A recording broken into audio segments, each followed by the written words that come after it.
अस्सलाम वालेकुम स्टूडेंट्स। बच्चे उम्मीद है आप खैरियत से होंगे। ये वन शॉट वीडियो है चैप्टर नंबर 4 की, इंसान का urinary system, human urinary system, 10th class biology, chapter number 4। तो बच्चे ये बहुत अहम चैप्टर है।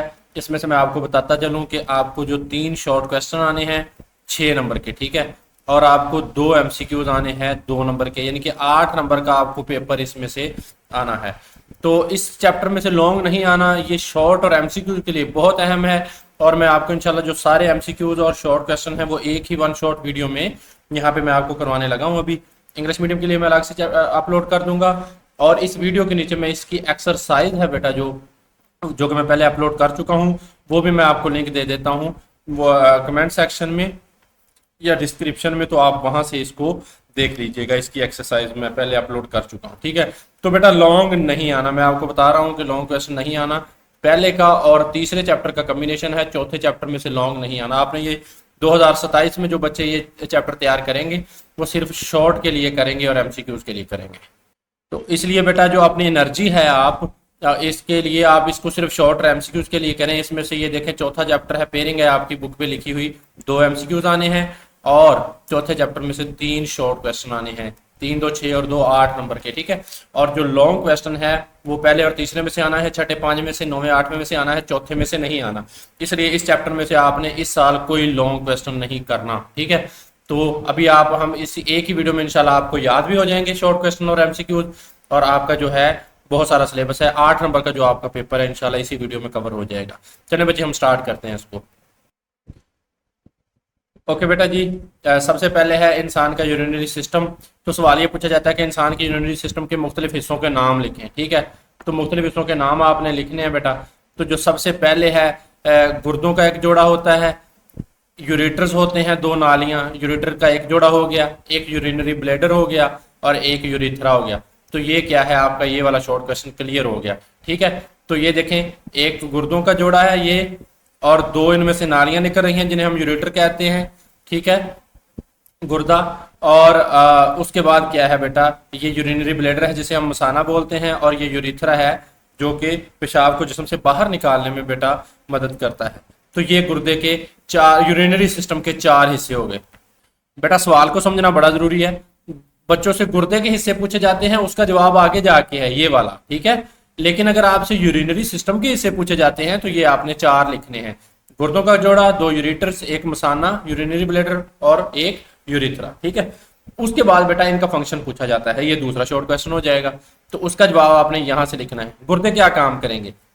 गुर्दे खून से फालतू पानी, नमकियात, नाइट्रोजनी मादे, बेकार मादे निकालेंगे और पेशाब बनाएंगे। और हर गुर्दे से एक ट्यूब, अच्छा ये गुर्दों का काम हो गया। अब इन यूरेटर्स का क्या काम है? एक ट्यूब निकलेगी हर गुर्दे से, इस गुर्दे से निकल रही है, इससे निकल रही है, जिसे हम इसे हम यूरेटर बोलते हैं। ये क्या करेगी? ये गुर्दे से पेशाब को मसाने तक पहुंचाती है, बस इसका ये काम है। यानी कि यूरेटर क्या करता है, पेशाब को यूरिनरी ब्लैडर यानी कि मसाने तक पहुंचाती है। उसके बाद यूरिनरी ब्लैडर क्या काम करता है बेटा? ये पेशाब को आर्जी तौर पर स्टोर करता है। और ये यूरिथ्रा, ये नाली, ये बेटा क्या काम करती है? जो पेशाब को यूरिनरी ब्लैडर से लेकर जिस्म से बाहर जाती है। तो ये दूसरा शॉर्ट क्वेश्चन आपका क्लियर हो गया, ठीक है बेटा। तो ये है हमारे यूरिनरी सिस्टम के हिस्से और उनके अफ़आल, ठीक है। तो इसको आपने अच्छे तरीके से याद कर लेना है। उसके बाद बेटा गुर्दों का फेल बयान करें, या किस तरह हमारे होमियोस्टेसिस में या हमारे जिस्म में तवाज़ुन बरकरार रखते हैं मादों का। तो क्या करते हैं गुर्दे? गुर्दे यूरिनरी सिस्टम के मरकजी आर्गन है बेटा। रीनल आर्टरी ने ऐसा खून फराहम करती हैं। रीनल का मतलब है गुर्दे, और आर्टरी जो दिल से आ रही है, ठीक है, यानी कि दिल से आने वाली नालियां। तो बेटा जो दिल से खून लेकर आती हैं, गुर्दों को फराहम करती हैं, उन्हें हम रीनल आर्टरीज बोलते हैं, ठीक है। तो ये भी एमसीक्यूज है कि रीनल आर्टरी गुर्दों को कौन सी गुर्दों को फराहम किया जाता है, किसके जरिए फराहम किया जाता है खून? तो वो रीनल आर्टरी के जरिए किया जाता है। जिसमें मेटाबॉलिज्म के, अच्छा जो खून आता है उसमें क्या होते हैं? मेटाबॉलिज्म में बनने वाले बेकार मादे, यूरिया, अज़ाफ़ी पानी और नमकियात मौजूद होते हैं। गुर्दे इन बेकार मादों को खून से फिल्टर करते हैं और फिर इनको पेशाब में बदल देते हैं, और इसके बाद वो पेशाब को जिस्म से बाहर निकालते हैं। इस तरह जिस्म में क्या करते हैं? नमकियात का और खून में जो है जो तवाज़ुन है वो बरकरार रखते हैं, ठीक है। उसके बाद बेटा ये गुर्दे का स्ट्रक्चर है वो बयान किया गया है कि गुर्दे की शक्ल। तो गुर्दे क्या है? लोबिया जो बीन होता है उसकी बीज की शक्ल के ऑर्गन है। हर गुर्दे की एक जानब कन्वेक्स और दूसरी क्या होती है? कनकेव होती है। यानी कि अगर आप गुर्दा देखें तो एक कन्वेक्स होगी एक सतह, दूसरी क्या होगी, कनकेव होगी। ओके, उसके बाद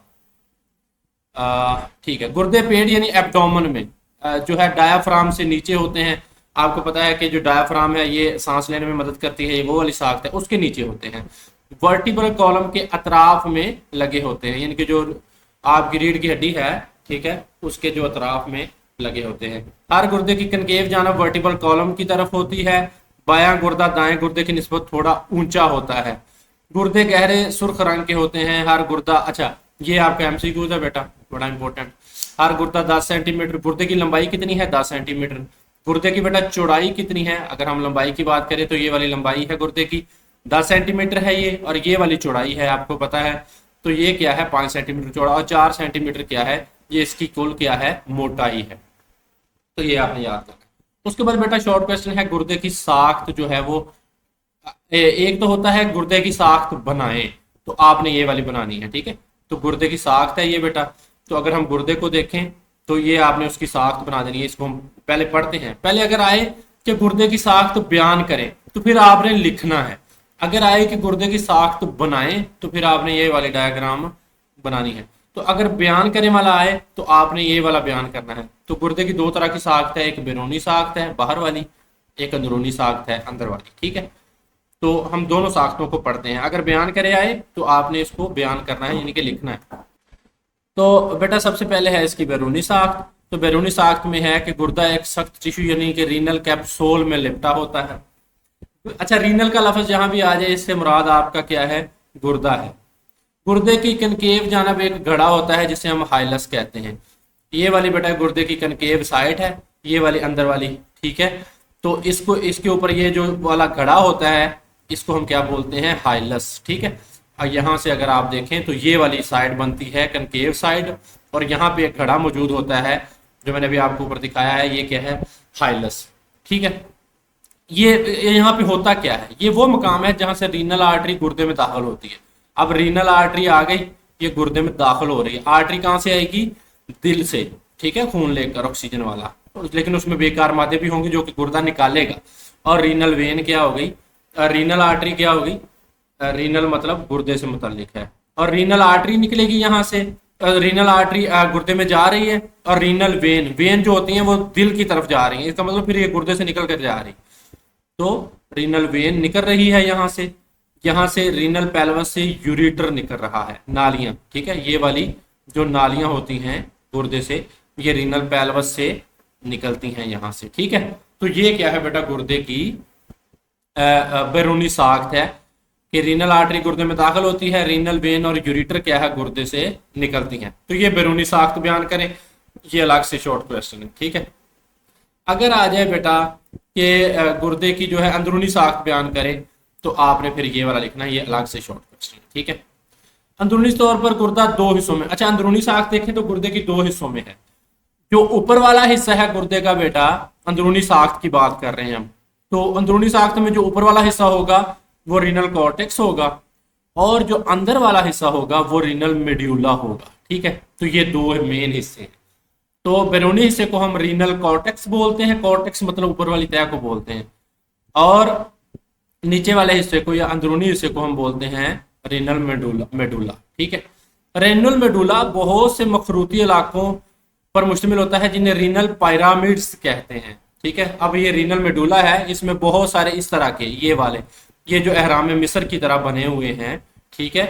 तो इस तरह के ये जो मखरूती हिस्से हैं बेटा, इनको हम रीनल पायरामिड्स बोलते हैं, पायरामिड्स, ठीक है। तो ये रीनल मेडुला में मौजूद होते हैं, यानी कि अंदरूनी हिस्से में मौजूद होते हैं। तमाम रीनल पायरामिड्स की चौड़ी बुनियाद रीनल कॉर्टेक्स की जानब होती है। अब ये जो जितने भी रीनल जितने भी बेटा मखरूती इलाके हैं, रीनल पायरामिड जिसे हम बोलते हैं, इन सब की ये ऊपर वाली चौड़ी जो तह है ये किसकी तरफ है, ये रीनल कॉर्टेक्स की तरफ है। ये देखें ना, रीनल कॉर्टेक्स है और ये उसकी तरफ है। तो यही बात उसने की है कि जितने भी रीनल पायरामिड्स हैं उनकी चौड़ी बुनियाद रीनल कॉर्टेक्स की तरफ होती है, जबकि नुकीला किनारा एक कैविटी में होता है जिसे रीनल पेल्वस कहते हैं। और ये जो अंदरूनी नुकीले इनके किनारे हैं बेटा, ये इस तरफ होते हैं। एक यहाँ पे खला होती है, कैविटी होती है जिसे हम रीनल पेल्वस बोलते हैं, ठीक है। तो रीनल पेल्वस में निकलते हैं। तो रीनल पेल्वस आगे की जानब गुर्दे से बाहर यूरेटर बनाती है।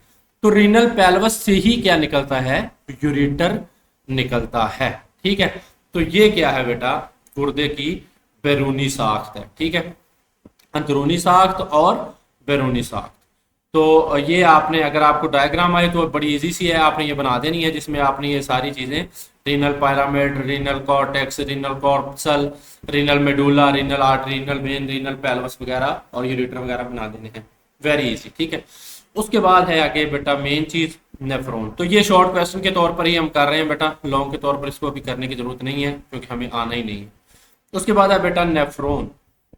गुर्दे की जो फेलियाती इकाई है ना बेटा, अगर हम गुर्दा देखें कि कैसे काम कर रहा है, तो इसमें जैसे हमारे पूरे जिस्म की फेलियाती इकाई, जिंदगी की फेलियाती इकाई सेल था ना, ठीक है ना, इसी तरह जो गुर्दा है तो उसकी जो फेलियाती इकाई है उसे हम नेफ्रॉन बोलते हैं।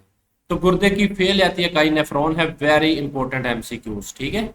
तो एमसीक्यूज क्या है कि गुर्दे की फेलियाती, फंक्शनल यूनिट ऑफ नेफ्रॉन, तो functional unit of kidney is called nephron, यानी कि गुर्दे की फेलियाती इकाई नेफ्रॉन है। तो इस गुर्दे में जो चीज पेशाब बनाने में मदद कर रही है या वेस्ट मटेरियल को निकालने में मदद कर रही है बेटा, वो बेसिकली नेफ्रॉन है। तो हर गुर्दे में, अगर इस गुर्दे को हम खोलें मजीद, तो यहाँ पे इसको अगर यहाँ पे देखें तो ये इस तरह का, ये एक नेफ्रॉन है। ये वाला क्या है बेटा, एक नेफ्रॉन है। तो गुर्दे में इस तरह के बेटा 10 लाख नेफ्रॉन पाए जाते हैं। इस गुर्दे में इस तरह के 10 लाख नेफ्रॉन पाए जाते हैं। तो नेफ्रॉन बेसिकली क्या बनाता है, पेशाब की फॉर्मेशन, यूरिन फॉर्मेशन करता है और वेस्ट मादों को निकालता है। तो हर गुर्दे में 10 लाख से ज्यादा नेफ्रॉन पाए जाते हैं। ये अलग से एमसीक्यूज है।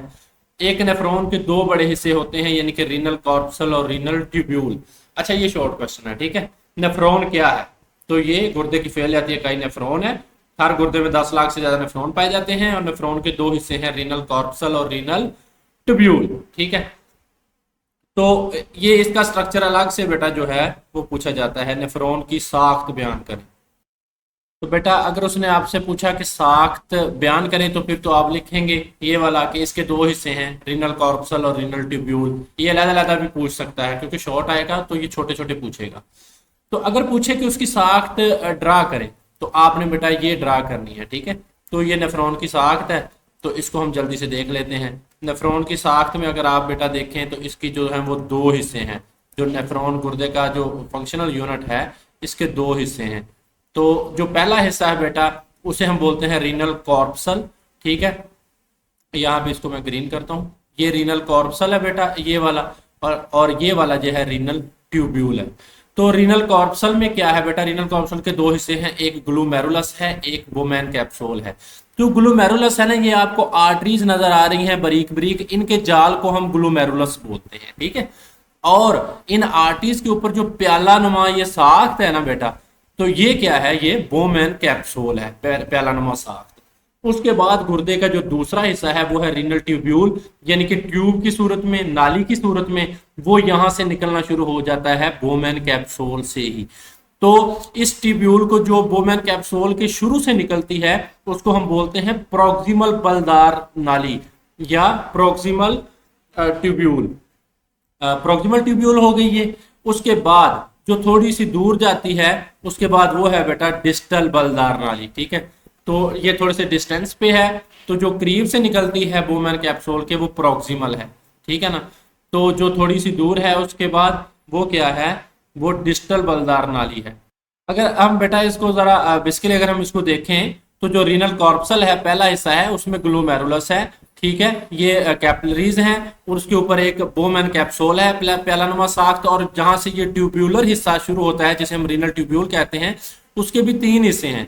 जो पहली बेटा ये जो बलदार नाली है, जिसमें बल पड़े हुए हैं, ये प्रोक्सिमल बलदार नाली है।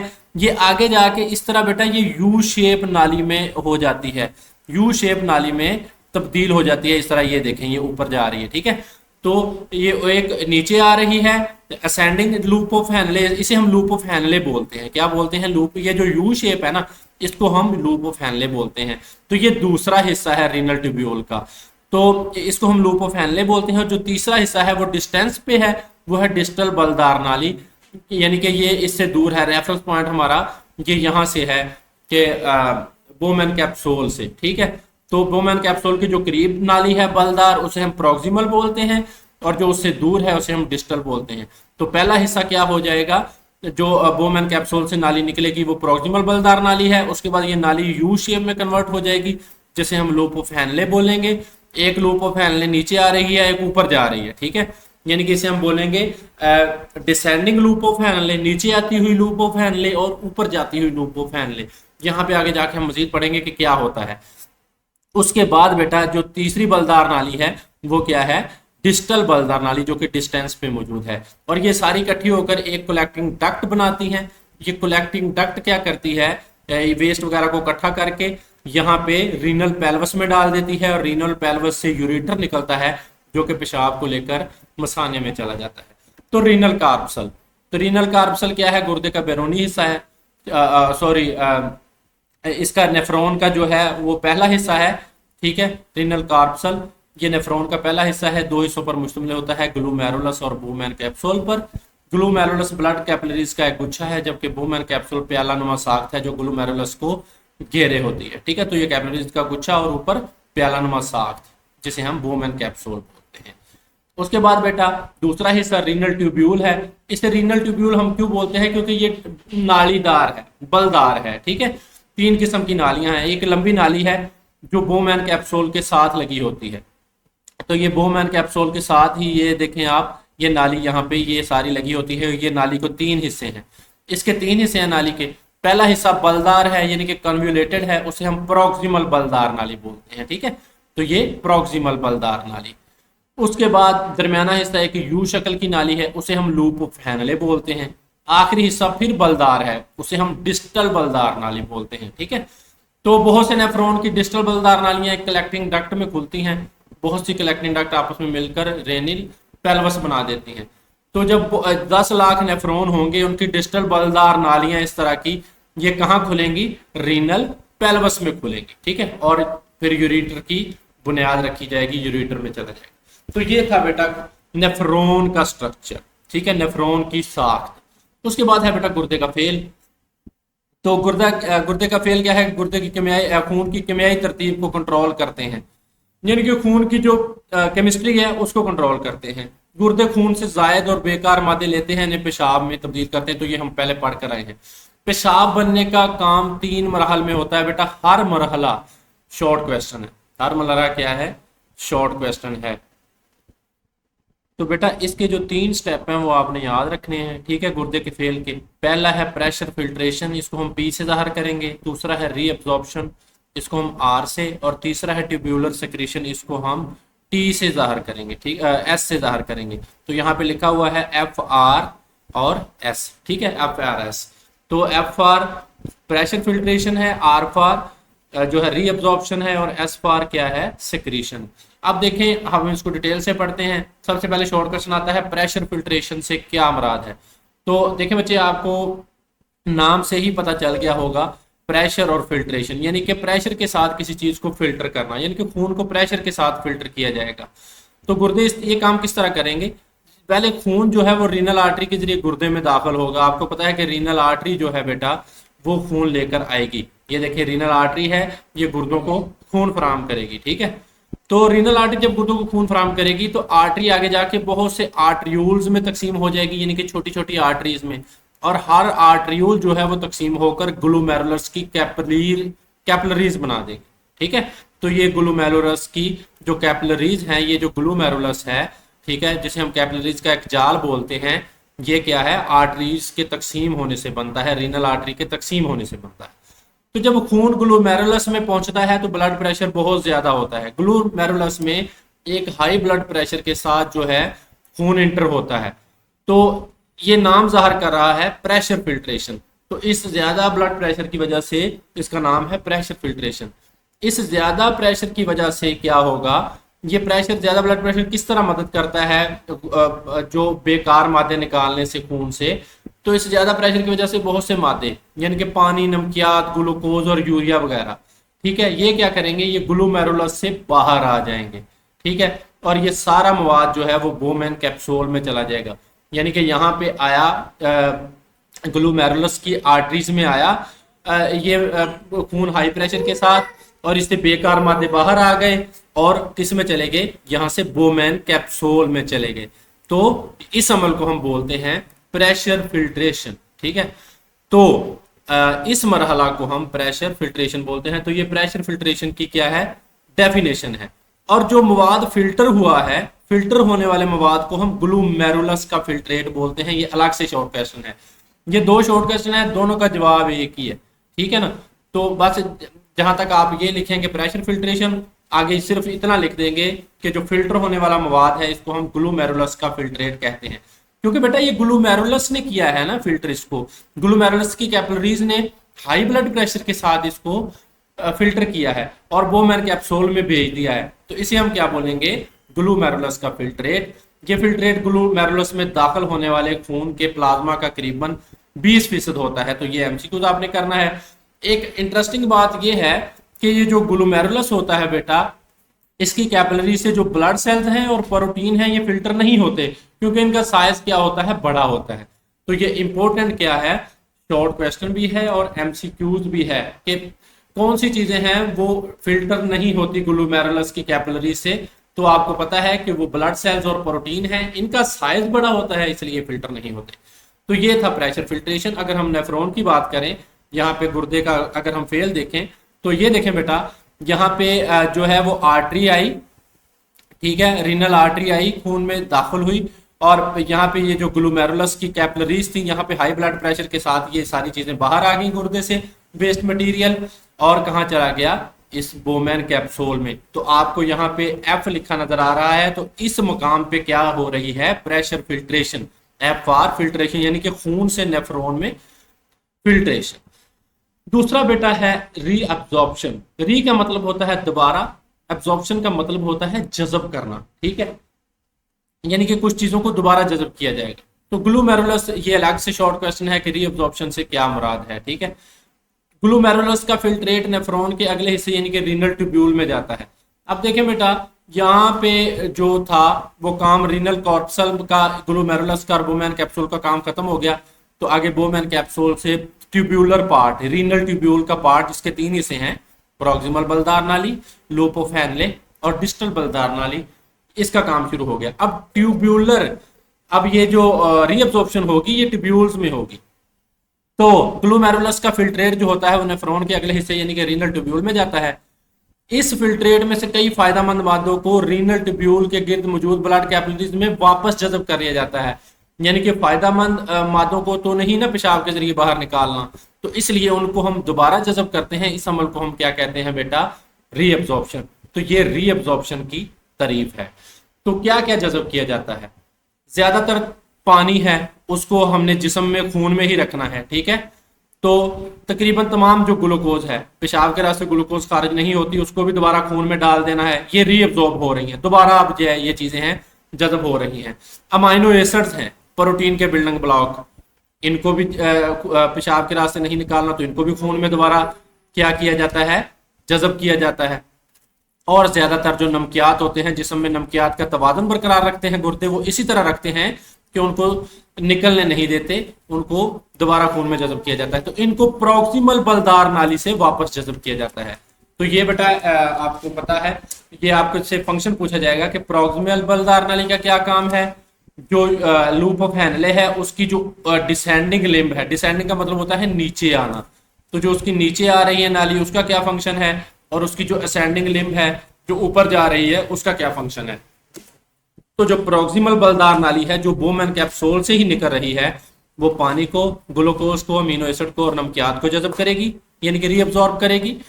और जो पानी है वो लूप ऑफ हैनले की नीचे जाने वाली नाली यानी कि डिसेंडिंग लिम्ब से वापस जज़ब होगा। ये देखें बेटा, ये यू शेप की नाली है, इसको हमने बोलना है लूप ऑफ हैनले। तो ये जो नीचे आ रही है इससे पानी जज़ब होगा। ठीक है, और नमकियात की जो बड़ी मकदार है वो लूप ऑफ हैनले के असेंडिंग लिम्ब से वापस जज़ब होती है। और खून में जो नमकियात हैं वो किस तरह जज़ब होंगे, ये जो ऊपर जा रही है यू शेप में, एक नीचे जा रही है इससे पानी, और जो ऊपर जा रही है ये वाली बेटा, इससे क्या जज़ब होगा, इससे नमकियात जज़ब होंगे। अब आप देख सकते हैं कि रीअब्जॉर्प्शन में हो क्या रहा है, आर मतलब रीअब्जॉर्प्शन। तो नेफ्रॉन से खून में रीअब्जॉर्ब यानी कि खून में दोबारा जज़ब किया जा रहा है मादों को। तो ये यहाँ पे आर लिखा हुआ है, तो आर जो रीअब्जॉर्प्शन है वो यहाँ पे हो रही है, ठीक है। तो जहां जहां पे ये फंक्शन हो रहे हैं वहां वहां पे इनको एफ आर एस से मार्क किया गया है। यानी कि एफ से फिल्ट्रेशन हो रही थी तो वो यहाँ बूम एंड कैप्सूल में हो रही थी, और यहाँ से ग्लूमेरुलस में हो रही थी। उसके बाद ट्यूबुलर फंक्शन आ गया ट्यूब्यूल्स का, तो वो जहां जहां पे आर लिखा हुआ है ये वहां वहां पे हो रही है। तो कुछ पानी है वो डिस्टल बलदार नाली और कलेक्टिंग डक्ट से भी वापस जज़ब किया जाता है। तो पानी को जिस्म में जज़ब करना बहुत जरूरी है, पानी की कमी नहीं आने देनी। तो पानी को दोबारा खून में शामिल एक तो प्रॉक्सिमल बलदार नाली से भी किया जाता है, और फिर डिस्टल बलदार नाली है और कलेक्टिंग डक्ट है। तो ये तीन मकाम है जहां से पानी को वापस खून में जज़ब किया जाता है ताकि जिस्म को डिहाइड्रेट होने से बचाया जा सके। तीसरा अहम फंक्शन है गुर्दे का बेटा, पेशाब बनने का तीसरा जो अमल है, मरहला है, वो है ट्यूब्यूलर सेक्रीशन। ठीक है, इस मरहले के बाद जो जो चीज बनेगी उसे हम पेशाब बोलेंगे या यूरिन बोलेंगे। तो ट्यूब्यूलर सेक्रीशन क्या है? जब ग्लूमेरुलस के फिल्ट्रेट से मफीद मादे वापस खून में जज़ब किए जा रहे होते हैं, इसी दौरान खून में रह जाने वाले कुछ बेकार मादों को ब्लड कैपिलरी से रीनल ट्यूब्यूल में सक्रीट किया जाता है, और ये अमल एक्टिव ट्रांसपोर्ट के जरिए किया जाता है। एक्टिव ट्रांसपोर्ट यानी कि जिसमें एनर्जी लगेगी, एक्टिव ट्रांसपोर्ट में एटीपी की सूरत में एनर्जी लगेगी, और इसे हम ट्यूब्यूलर सेक्रीशन बोलते हैं। ठीक है, तो ये क्या है? ट्यूब्यूलर सेक्रीशन की डेफिनेशन है बेटा। उसके बाद है रीअब्जॉर्प्शन, और ट्यूब्यूलर सेक्रीशन के बाद रीनल ट्यूब्यूल में मौजूद फिल्ट्रेट को पेशाब कहते हैं। तो ये क्या है? यूरिन की डेफिनेशन है, यानी कि पेशाब की। तो रीअब्जॉर्प्शन हो गई, ट्यूब्यूलर सेक्रीशन हो गई, ठीक है। तो उसके बाद ये जो फिल्ट्रेट बच गया है, जो इसको हम पेशाब बोलेंगे, क्योंकि इसमें से जो मुफीद मादे थे बेटा उनको क्या कर लिया गया है? निकाल लिया गया है, और जो बेकार मादे जिस्म से निकालने थे वो फिल्ट्रेट बच गया जिसको हम पेशाब बोलेंगे। तो ये जो नेफ्रॉन होगा बेटा, यहाँ पे पेशाब जो है वो रीनल पेल्वस में आ जाएगा। रीनल पेल्वस से पेशाब यूरेटर के जरिए यूरिनरी ब्लैडर में चला जाता है, आपको पता है, उसको जमा किया जाता है वहां, और जब यूरिनरी ब्लैडर भर जाएगा तो पेशाब को यूरिथ्रा के जरिए खारिज कर दिया जाएगा। तो ये है खून से नेफ्रॉन में सेक्रीशन। ठीक है, तो खून से नेफ्रॉन में सेक्रीशन की जाती है, उसको हमने एस से शो किया है। तो ये यहाँ पे नालियों में, बलदार नालियों में सेक्रीशन होती है। तो ये था बेटा जो गुर्दे का फेल, कि नेफ्रॉन या नेफ्रॉन का फंक्शन या गुर्दे का फंक्शन एक ही बात है, क्योंकि नेफ्रॉन ही गुर्दे का फंक्शनल यूनिट है। उसके बाद है बेटा ओस्मो रेगुलेशन में गुर्दे का किरदार। कि ओस्मो का मतलब होता है बेटा वाटर, और रेगुलेशन का मतलब होता है कि तवाज़ुन बरकरार रखना, रेगुलेट करना। तो गुर्दे पानी का तवाज़ुन किस तरह बरकरार रखते हैं? ये बहुत इंपॉर्टेंट शॉर्ट क्वेश्चन है। अगर लॉन्ग आता तो ये लॉन्ग कई दफा आना था, लेकिन इस चैप्टर में से इस दफा लॉन्ग नहीं आना। सबसे पहले बेटा सबसे पहले आप ओस्मो रेगुलेशन की डेफिनेशन लिखेंगे। तो ओस्मो रेगुलेशन की डेफिनेशन पूछी जाती है, बड़ा इंपॉर्टेंट शॉर्ट क्वेश्चन है। ओस्मो रेगुलेशन से मुराद जिस्म में पानी की मकदार। तो मैंने आपको बताया ओस्मो का मतलब है पानी, और रेगुलेशन का मतलब है रेगुलेट करना या तवाज़ुन बरकरार रखना। तो ओस्मो रेगुलेशन से मुराद जिस्म में पानी की मकदार को जरूरत के मुताबिक कंट्रोल करना है। ये इतनी सी इसकी तारीफ है। तो गुर्दे किस तरह ओस्मो रेगुलेशन करवाते हैं? गुर्दे ओस्मो रेगुलेशन में अहम किरदार अदा करते हैं, यानी कि पानी के तवाज़ुन को किस तरह बरकरार रखते हैं। खून में पानी की मकदार को कंट्रोल करते हैं, इस तरह जिस्म के दूसरे फ्लूइड्स में भी पानी की मकदार कंट्रोल हो जाती है। तो बेटा गुर्दे अल्लाह ताला की वो नेमत है जो आपके जिस्म में पानी की जो है ओस्मो रेगुलेशन या पानी की होम्योस्टेसिस है वो करवाने में मदद देते हैं। तो गुर्दे ये काम किस तरह करते हैं? गुर्दे ये काम दो तरह से करते हैं। पानी का एक खास लेवल है, उसको बरकरार रखना है, चाहे आप पानी कम पिए या ज्यादा पिए। वैसे तो पानी नॉर्मल पीना चाहिए, ठीक है। तो अगर आप कम पानी पीते हैं तो वो क्या बनाते हैं? वो जो पेशाब बनता है वो गाढ़ा बनता है, मुर्तकिज बनता है, यानी कि कंसंट्रेटेड बनता है, ज्यादा मुर्तकिज बनता है। और अगर आप पानी ज्यादा पीते हैं तो पेशाब क्या बनता है? डाइल्यूट बनता है, यानी कि पतला बनता है, जिसे हम कम मुर्तकिज बोलते हैं। ठीक है, तो ये बनता किस तरह है? देखिए, आप कंसीडर करें कि आपने पानी बहुत ज्यादा पिया, अब ये इसको खून में तो नहीं ना रखना, तो गुर्दे इसको किस तरह जिस्म से निकालेंगे? तो गुर्दे क्या करेंगे? जब खून में ज्यादा पानी हो तो, अच्छा ये सवाल इस तरह आता है कि पतला पेशाब किस तरह बनता है, यानी कि कम मुर्तकिज पेशाब किस तरह बनता है, और मुर्तकिज पेशाब किस तरह बनता है। तो ये अलग अलग से सवाल आता है, ठीक है। जब खून में ज्यादा पानी हो तो ग्लूमेरुलस से ज्यादा पानी बूम एंड कैप्सूल में फिल्टर कर लिया जाएगा, यानी कि गुर्दे फिल्ट्रेशन का काम करते हैं। तो जब पानी ज्यादा होगा तो ग्लूमेरुलस की जो कैपिलरीज हैं वहां से बूम एंड कैप्सूल में ज्यादा पानी फिल्टर कर लिया जाएगा। रीनल ट्यूब्यूल्स हैं जहां से दोबारा खून में जज़ब होना है पानी, वहां से उसकी कैपिलरीज से पानी का इंतजाम कम हो जाएगा, यानी कि जो वापसी पानी दोबारा खून में डालना है उसको जज़ब करके, तो वहां से उसको क्या किया जाएगा? कि कम इंतजाम किया जाएगा, क्योंकि खून में पानी पहले ही ज़्यादा है तो वहाँ से उसका इंतजाम कम कर दिया जाएगा। इस तरह ज़्यादा मकदार में पतला यानी कि कम मुर्तकिज़ पानी पेशाब बनता है और खून और जिस्म में पानी की मकदार दोबारा नॉर्मल हो जाती है।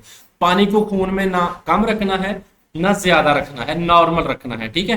तो अगर हम ज़्यादा पिएंगे तो भी खून ने नॉर्मल करना है, अगर कम करेंगे तो फिर खून किस तरह नॉर्मल करेगा। मिसाल के तौर पर अब आप कंसीडर करें कि आपने कम पानी पिया है तो गुर्दे जो हैं वो गाढ़ा पेशाब बनाएंगे, ठीक है। तो जिसे हम मुर्तकिज़ पेशाब बोलेंगे या कंसंट्रेटेड यूरिन बोलेंगे। तो जब खून में पानी की मकदार नॉर्मल से कम हो तो ग्लोमेरुलस से कम पानी बूमन कैप्सूल में फिल्टर होता है। तो गुर्दों ने तो फिल्टर करना है ना, तो गुर्दे फिल्टर कम कर लेंगे, यानी कि कम पेशाब बनाएंगे। कम फिल्टर करेंगे तो कम पेशाब बनेगा और जो बनेगा वो क्या होगा, गाढ़ा होगा। तो रीनल ट्यूब्यूलर से कैपिलरीज में पानी का वापसी इंतजाम ज्यादा होगा। अब देखें, जब दोबारा रीअब्जॉर्प्शन होनी है, ठीक है, तो जो पानी का वापसी इंतजाम है उसको दोबारा खून में शामिल कर दिया जाएगा ताकि खून में जो पानी है वो बरकरार रहे, क्योंकि पानी बंदा पहले तो पी ही नहीं रहा, ठीक है। तो इस तरह जो है मुर्तकिज़ पेशाब बनता है जो, और खून में पानी की मकदार नॉर्मल हो जाती है, यानी कि महफूज हो जाती है। तो ये है गुर्दों का ऑस्मो रेगुलेशन में किरदार। तो ये सवाल दो तरह से पूछा जाएगा, इसमें से 3 शॉर्ट क्वेश्चन है। ऑस्मो रेगुलेशन की तारीफ, गाढ़ा पतला पेशाब किस तरह बनता है और गाढ़ा पेशाब किस तरह बनता है। तो ये 3 शॉर्ट क्वेश्चन आपने बेटा इसमें करने हैं। उसके बाद बेटा हमारा मोस्ट इंपॉर्टेंट टॉपिक है गुर्दे की बीमारियां, ठीक है। तो इसमें से भी शॉर्ट क्वेश्चन पूछा जाता है। तो सबसे पहले है गुर्दे में पत्थरी। तो गुर्दे की 3 बीमारियों के या 2 बीमारियों के नाम लिखें। तो गुर्दे की जो एक तो बीमारी है गुर्दे की पत्थरी है, दूसरी बेटा है गुर्दे का नकारा हो जाना या किडनी फेलियर या रीनल फेलियर, ठीक है। तो अगर ये सिर्फ नाम पूछे तो आप गुर्दे की बीमारियों के नाम पूछे तो आपने सिर्फ ये 2 नाम लिखने हैं, गुर्दे की पत्थरी और गुर्दे का नकारा हो जाना या बेकार हो जाना। तो अलग-अलग पढ़ते हैं। गुर्दे की पत्थरी पढ़ते हैं जिसे हम किडनी स्टोन्स बोलते हैं। तो ये किस तरह बनते हैं, तो गुर्दे की पत्थरी की क्या डेफिनेशन है, तो ये यहाँ से आप करेंगे। बाज़ गुर्दों में फिल्टर किए गए नुकसानदा मादे और नमकियात मसलन कैल्शियम ऑक्जिलेट, कैल्शियम और अमोनियम फास्फेट और यूरिक एसिड वगैरह गुर्दों में इकट्ठे हो जाते हैं। इस तरह वहाँ सख्त कलमी यानी कि क्रिस्टल बना लेते हैं, अजसाम बन जाते हैं और ये अजसाम पेशाब में से नहीं निकल सकते और गुर्दे की पत्थरी कहलाते हैं। तो ये क्या है बेटा, गुर्दे की पत्थरी की डेफिनेशन है। ये मतलब कैल्शियम ऑक्सलेट के क्रिस्टल बताए हैं। ये टमाटर के छिलके वगैरह होते हैं ना, वहाँ होता है। अगर एक बंदा बहुत ज़्यादा टमाटर खा रहा है तो उसके छिलकों समेत तो उसको ये पथरी हो सकती है। इस तरह और दूसरी बहुत सारी चीज़ें होती हैं यूरिक एसिड की वजह से। तो ये वजूहात भी हैं इसकी, ठीक है। तो ये वजूहात नीचे लिखी हैं, उसको हम अलहदा से देख लेते हैं। तो ये गुर्दे की पथरी की डेफिनेशन है, ये आपने करनी है, ठीक है। चंद पथरियाँ गुर्दों से निकलकर यूरेटर और यूरिनरी ब्लैडर में फंस सकती हैं। तो गुर्दों से निकल भी सकती हैं कुछ, ठीक है। इसकी अलामात, ये अलग से शॉर्ट क्वेश्चन है, गुर्दे की पथरी की अलामात बयान करें। गुर्दे या पेट के निचले हिस्से में शदीद दर्द, तो ये एक अलामत है। यूरिथ्रा में जलन, यानी कि जो नाली मसाना से बाहर पेशाब की तरफ को लेकर जाती है उसे हम यूरिथ्रा बोलते हैं। अगर उसमें जलन हो तो ये भी गुर्दे की पथरी की अलामत हो सकती है। फ्रीक्वेंट यूरिनेशन, बार बार पेशाब आना। बदबूदार पेशाब आना, पेशाब में खून और पस, ठीक है। मतली होना, कै होना यानी कि ये दिल बुरा करना या कै होना। पेट का फूलना जिसे हम ब्लॉटिंग बोलते हैं। ये सारी अलामत हैं। तो ये ज़रूरी नहीं है कि ये अलामत जिसको पत्थरी हो उसी में हो। बाज़ का किसी बंदे का अगर स्टमक में कोई मसला चल रहा हो, उसने खा पी अच्छा खासा लिया हो या कोई अनहेल्दी चीज़ें खा ली हो तो उसको भी ये चीज़ें हो सकती हैं। इसलिए ज़रूरी नहीं है कि ये एक ही बीमारी की अलामत हैं, ठीक है। तो अगर किसी में ये फ्रिक्वेंट आ रही हैं चीज़ें तो फिर उसमें ये हो सकती हैं। इसकी वजूहात क्या है, पथरी होती क्यों है, हमने पढ़ी भी है ऊपर, यहाँ पे हम इसको मजीद करेंगे। अगर वजूहात है तो आपने ये शॉर्ट क्वेश्चन ये अलग से है, ठीक है, क्योंकि इसमें शॉर्ट क्वेश्चन और एमसीक्यूज ही आने हैं। हमारा फोकस यही है। खुराक में कैल्शियम ऑक्सलेट ज्यादा होना, कैल्शियम ज्यादा होना, अमोनियम फास्फेट शामिल होना, यानी कि जो सब सब्जियां होती हैं, चकनाई और डेयरी प्रोडक्ट होती हैं जैसे दही, दूध, घी वगैरह, उनका ज्यादा इस्तेमाल। खुराक में विटामिन सी और डी का ज्यादा होना। तो ये खुराक के रिलेटेड हैं सारी। तो खुराक में ये सारी चीजें ज्यादा होंगी तो पथरी हो सकती है। उसके बाद खुराक के अलावा भी कुछ चीजें हैं। अगर बंदा कम पानी पीता है तो पथरी हो सकती है। खून में फिल्ट्रेशन सही नहीं होगी, जो मादे हैं वो बाहर नहीं निकलेंगे। खून में ज्यादा यूरिक एसिड, जो यूरिक एसिड के पेशेंट है उनको हो सकती है। यूरिनरी नालियों में इन्फेक्शन होना, तो उससे भी हो सकती है। शराब का इस्तेमाल, तो उससे भी हो सकती है। इसका इलाज क्या है? अगर पथरी का साइज छोटा हो तो मरीज को ज्यादा पानी पीने का कहा जाता है ताकि पथरी पेशाब के साथ ही निकल जाए। वरना इसका एक और बेहतरीन इलाज है, वो है lithotripsy. Very important short question बचा, बोर्ड वाले का ये फेवरेट है शॉर्ट क्वेश्चन, ठीक है। वो पूछता है कि लिथोट्रिप्सी से क्या मुराद है। तो लिथो का मतलब होता है पत्थर या स्टोन्स, ठीक है। और ट्रिप्सी का मतलब है क्रश करना।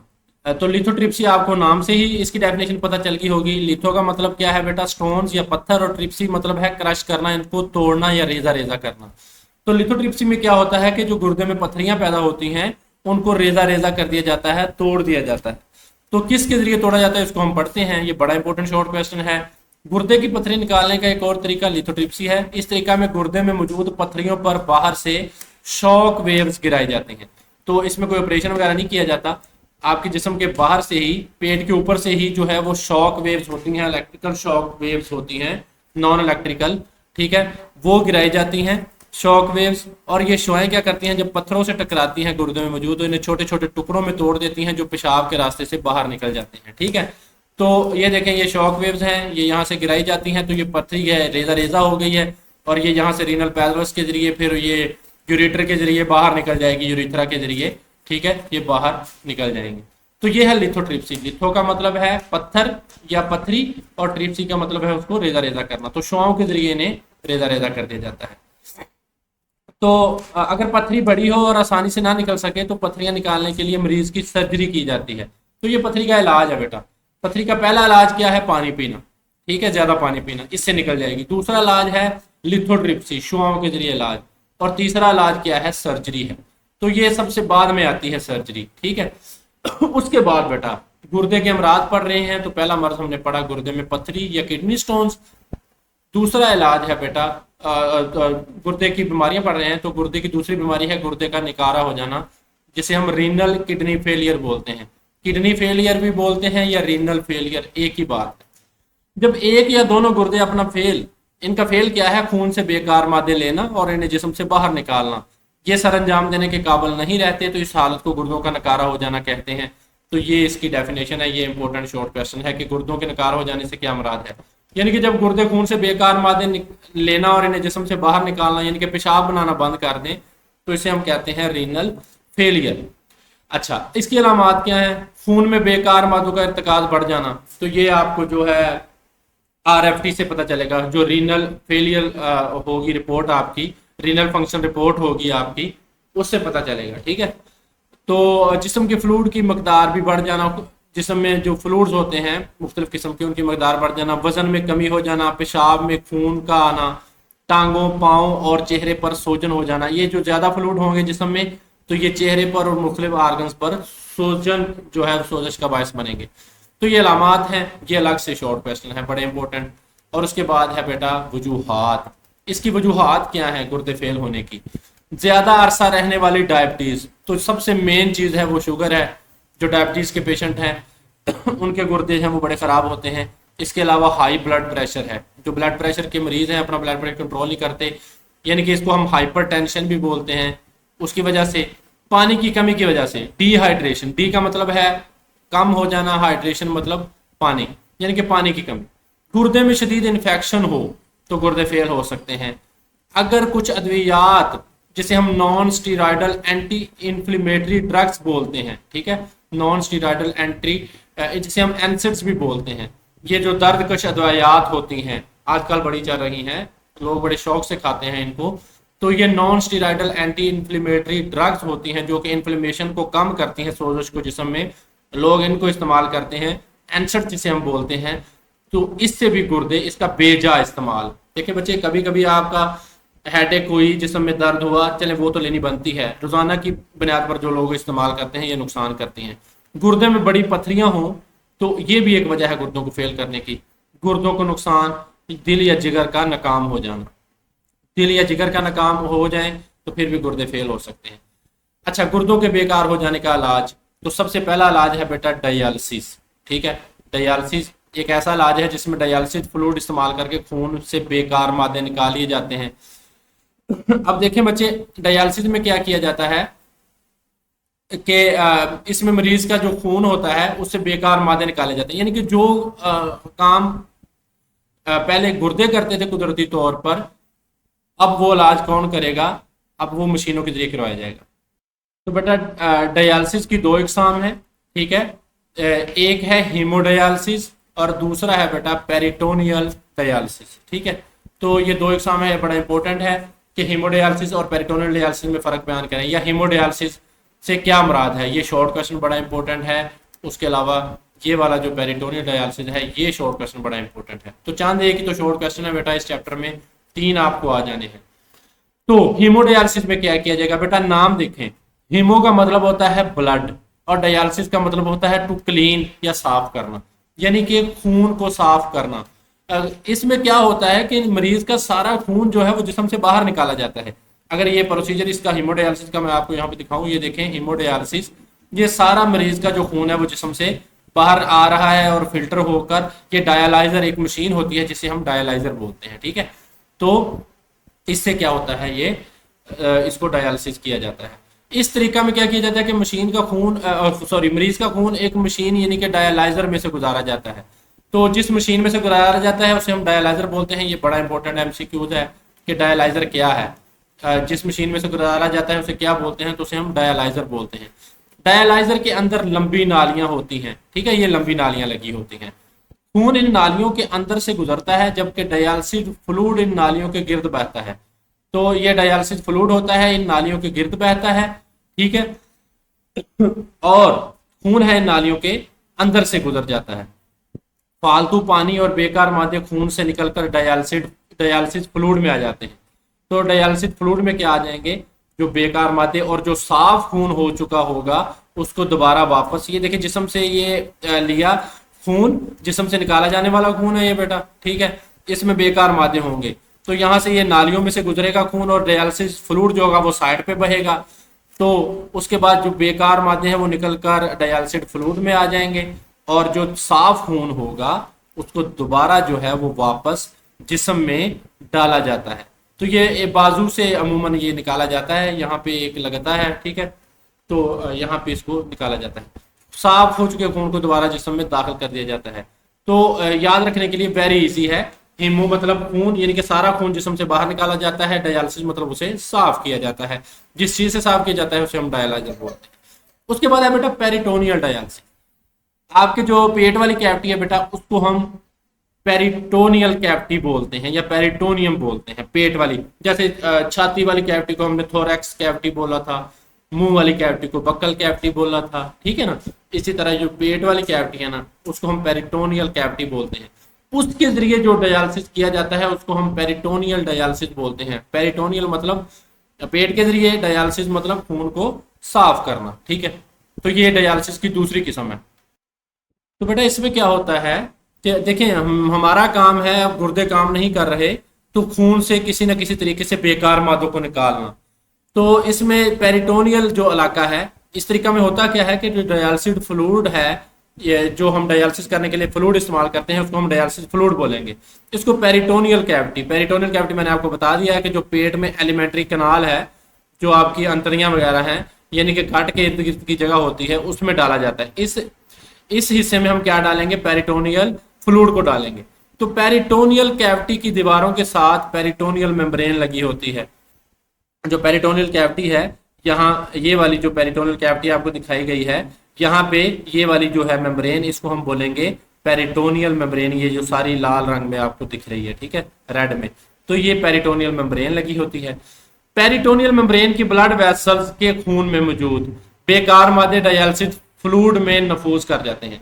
देखिए बच्चे, हमने खून से बेकार मादे निकालने हैं, तो जो पेरिटोनियल मेम्ब्रेन है इसकी जो ब्लड वेसल्स होंगी, जो खून जिसमें मौजूद होगा और खून में बेकार मादे भी मौजूद होंगे, वो बेकार मादे डायलिसिस फ्लूइड में ये कैपेसिटी होती है कि उन मादों को अपनी तरफ खींच ले, तो डायलिसिस फ्लूइड में नफूज कर जाते हैं। और कुछ देर बाद हम क्या करते हैं कि डायलिसिस फ्लूइड है इसको हम बाहर निकाल लेते हैं और बेकार मादे भी उस डायलिसिस फ्लूइड में आ जाते हैं, ठीक है। तो ये सारा काम, बेकार मादे जो हैं वो खून से डायलिसिस फ्लूइड में आते हैं, ठीक है, ये बेकार मादे आपको तीर लगा होगा, ये डायलिसिस फ्लूइड डाला पेरिटोनियल कैविटी में तो इसमें आ गए। ठीक है, तो ये एक दूसरा तरीका है, एक हीमोडायलिसिस है और एक पेरिटोनियल डायलिसिस। उसके बाद ये तो एक इलाज हो गया गुर्दों के बेकार हो जाने का इलाज, डायलिसिस। उसकी दो एग्जाम पढ़ी हमने, हीमोडायलिसिस और पेरिटोनियल डायलिसिस। दूसरा इलाज बच्चे, अब देखें ये जो किडनी जो होती है, इसका जो डायलिसिस होता है ये कोई आसान काम नहीं है। एक तो बेटा ये महंगा भी बहुत है, और रोजाना जाना आना, और मरीज को हफ्ते में 2-3 दफा, तो ये डिपेंड करता है हर मरीज पर, तो ये मुश्किल काम है। तो इसका जो हल है वो है किडनी ट्रांसप्लांट। ठीक है, यानी कि गुर्दे का बदलाना। किडनी फेलियर के जदीद इलाज किडनी ट्रांसप्लांटेशन है।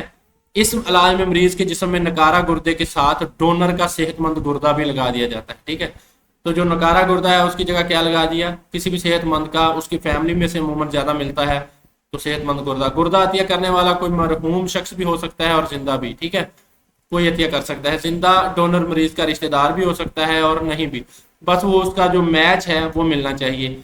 तमाम मामलात में ट्रांसप्लांट से पहले डोनर के गुर्दे का मरीज के इम्यून सिस्टम से मुवाफकत का टेस्ट किया जाता है। यानी कि ये वाला जो टेस्ट है, अगर चाहे वो रिश्तेदार है या नहीं है, इम्यून सिस्टम से मुवाफकत हो गई, कंपैटिबिलिटी हो गई, कंपैटिबिलिटी टेस्ट किया जाता है इम्यून सिस्टम के साथ, तो वो अगर हो गया तो वो ठीक है। जब मुवाफकत वाला गुर्दा मरीज के जिस्म में मुंतकिल कर दिया जाता है तो ये इसके जिस्म में 10 से 15 साल तक नॉर्मल काम कर सकता है।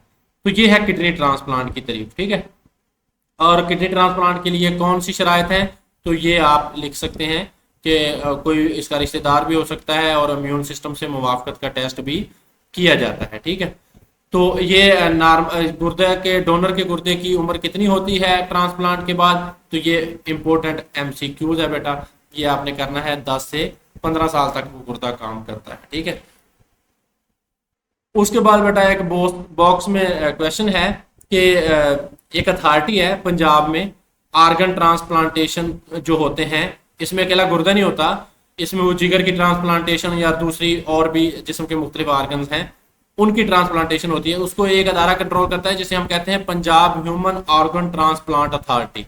ठीक है, Punjab human organ transplant authority ये कंट्रोल करती है। इसका काम क्या है, ये सवाल इस तरह आएगा कि Punjab human organ transplant authority क्या काम करती है, तो ये यकीनी बनाती है कि लोग हिफाजत और म्यार के साथ मुनासिब ट्रांसप्लांटेशन करवा सकें। ठीक है, तो ये था बेटा हमारा चैप्टर 1 शॉर्ट वीडियो। आगे जो एक्सरसाइज है इसकी वीडियो मैंने अपलोड कर दी है, मैं आपको इसका लिंक देता हूँ कमेंट सेक्शन में, आप वहां से देख लीजिए या तो उसके बाद बेटा ये हमारा चैप्टर एंड हो गया है। इसमें से सिर्फ शॉर्ट और एमसीक्यूज आने थे आपको, तो मैंने अच्छे तरीके से कोशिश की है। तो अगर वीडियो पसंद आए तो बेटा वीडियो को लाइक कीजिएगा और चैप्टर को और चैनल को भी सब्सक्राइब कीजिएगा। बहुत शुक्रिया, अल्लाह हाफिज़। अगले लेक्चर में मिलते हैं। अगर आपका कोई भी बेटा सवाल है तो आप कमेंट सेक्शन में पूछ सकते हैं, मैं हाजिर हूँ वहाँ पे। चलें बच्चे, बहुत शुक्रिया, अल्लाह हाफिज़।